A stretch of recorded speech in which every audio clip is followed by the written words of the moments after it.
યુકેના visa અપાવવાના બહાને સુરતના કામરેજ ખાતે રહેતા ઈસમ સાથે 5 લાખની ઠગાઈ કરાયાની ફરિયાદ 2 ઈસમો સામે પાલેજ પોલીસ સ્ટેશન નોંધાઈ હતી। સુરતના કામરેજ ખાતે રહેતા રોહિતભાઈ વાઘેલાએ પાલેજ પોલીસ મથકે ફરિયાદમાં જણાવ્યું હતું કે મારી પત્નીની સહેલી એ યુકેમાં રહેતા તેના જીજાજી રવિસિંહ વિચાર કન્સલ્ટિંગનું કામ કરે છે। પાલેજના યાસીન પટેલ તેમના પાર્ટનર છે તેવું જણાવતા ફરિયાદીએ વિદેશ જવા સારું તેમનો સંપર્ક કર્યો હતો। તે બાદ પાલેજ રેલવે સ્ટેશનની પાછળ દત્તુ કોમ્પ્યુટર નામની દુકાનમાં સિલેક્ટ ઓવરસીઝ નામે ઓફિસમાં યાસીનને મળી યુકેના વિઝા માટે 20 લાખની રકમ ચૂકવી હતી।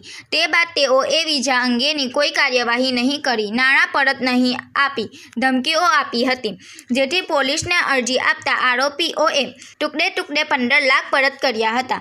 બાકીની 5 લાખની રકમ પરત કરી ના હતી, જે ફરિયાદના આધારે બંને આરોપીઓ સામે છેતરપિંડી સહિત કલમો હેઠળ ગુનો નોંધ્યો હતો।